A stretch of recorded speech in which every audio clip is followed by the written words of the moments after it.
How can I authoritatively tell you that's a lie?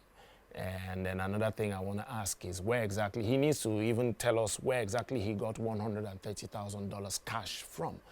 Because I'm sure I'm not the only one that wants to know. Is it PMAN's money or is this his personal money? If it's his personal money, what is it really doing in PMAN's office? One, and then two, where exactly did you get $130,000 cash? Because I'm sure myself, PMAN members, and even the EFCC would like to know this. You understand? Because I know that in Nigeria, you're not even allowed, you're not supposed to have that much money, talk less of having cash. And then, is PMAN office a bank? Or worse comes to worse, is PMAN office your house? And then I heard him putting up a petition that we broke into PMAN. How do we break into our own office? The General Secretary, who's one of the people here accused, has keys. He's the one that runs PMAN. He has keys to everywhere, including his office.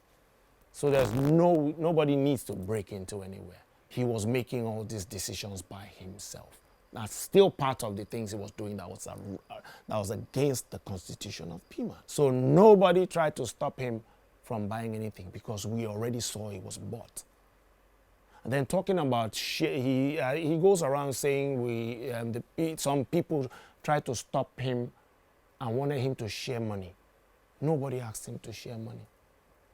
I can tell you this. I can speak for Sonny, I speak for Zaki, I speak for everybody when I say nobody stopped him. It's just a story he fabricated to make himself sound and look good. But it's a lie from the pit of hell, like they say. Nobody tried to stop him from buying anything because it was bought. He bought it. But we don't know how much he bought it for.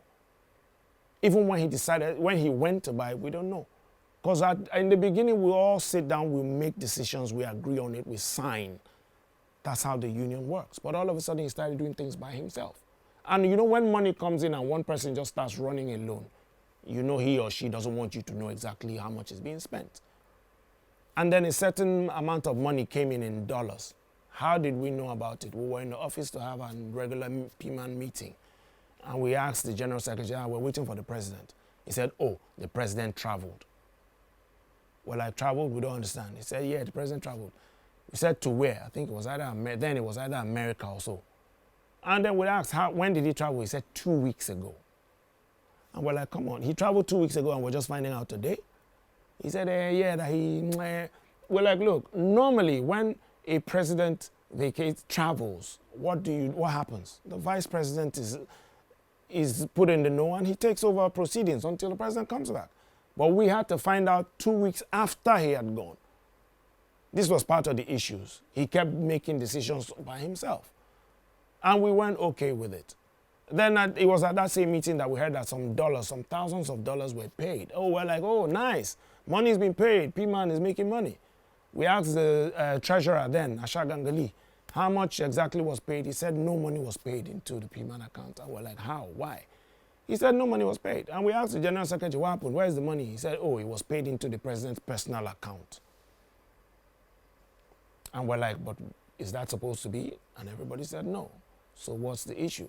Why should money be paid into? This was when the issue of new people were coming to take over PMAN and they will audit the accounts. And if they find out where money was we're allowing money to be paid into personal accounts, it would not look good. So we told the General Secretary, tell the president he needs to pay. He said, oh, maybe because PMAN doesn't have a domiciliary account. Okay, even if PMAN doesn't have a domiciliary account, the president does. The money, dollars was paid into the president's account. Okay, now pay the Naira equivalent into the PMAN account, so that it will be on record that the money was there. And he said no, that is his money, that he has invested so much in PMAN, and that's where all the wahala started. Because we challenged him to do the right thing.